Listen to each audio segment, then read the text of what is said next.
Bonjour à tous. Donc oui, effectivement, je représente les yeux du train du futur dont parlait Amine tout à l'heure, c'est-à-dire l'ensemble des capteurs qui vont être intégrés sur le train de demain pour lui permettre de voir et d'analyser son environnement. Alors, le premier enjeu pour ces capteurs, ça va d'abord être de pouvoir voir dans toutes les conditions, c'est-à-dire en cas de brouillard, de pluie, de neige, ou même si les capteurs sont éblouis par un soleil rasant, par exemple. Et donc, comme disait Acha, au centre de recherche de Thales qui se trouve sur le plateau de Saclay, on travaille actuellement sur une solution à base de LIDAR. Vous en avez peut-être déjà entendu parler dans le cadre des véhicules autonomes notamment.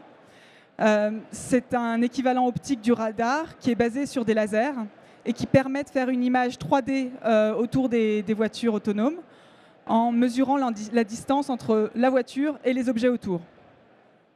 Alors, le LIDAR sur lequel on travaille à Thales est un peu plus sophistiqué et la portée n'est pas de quelques mètres ou quelques centaines de mètres comme dans ces LIDAR commerciaux, mais va au-delà du kilomètre. Et en plus, on peut avoir la vitesse des objets dont on mesure la distance, information importante. Alors, pourquoi utiliser une caméra plutôt qu'un LIDAR Plutôt, l'inverse. Pourquoi utiliser un LIDAR plutôt qu'une caméra? Imaginons la situation suivante. Le train est en plein brouillard. Sur la caméra, on détecte un ensemble de pixels devant et la question se pose de savoir si ça représente une menace ou pas. Est-ce que c'est un objet statique? Est-ce qu'il bouge? S'il bouge, est-ce qu'il se rapproche du train? Est-ce qu'il s'en éloigne? À l'instant T, avec une caméra, même en zoomant, on ne sera pas capable de savoir. Avec le LIDAR qu'on a développé à Thales, on a été capable de mesurer un objet qui se déplaçait à plus de 2,5 km. On a mesuré sa distance au centimètre près, en plein brouillard. Maintenant, le deuxième enjeu pour ces capteurs, ça va être la sécurité. On en a déjà parlé, et c'est un point important dans Thales. Le LIDAR sur lequel on travaille est insensible au brouillage. C'est-à-dire que, contrairement à d'autres LIDAR commerciaux, on ne pourra pas le tromper avec un simple pointeur laser en lui faisant croire qu'il a devant lui un objet qu'il doit éviter.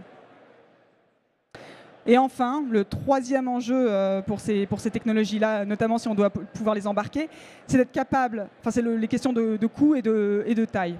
Donc à Thales, l'année dernière, on a intégré un de ces lidars sur une puce en silicium de 3 mm de côté, qui ressemble un peu à ce que vous pouvez avoir dans vos téléphones portables. Et avec ce lidar, on a été capable de mesurer la distance et la vitesse d'un objet qui se déplaçait à plus de 50 mètres. Alors, à l'époque, c'était déjà une première mondiale et on travaille encore actuellement pour en améliorer la portée et qui sait peut-être l'intégrer un jour sur un train pour faire une mesure de vitesse de train ou aider à la détection d'objets. Voilà, je vous remercie.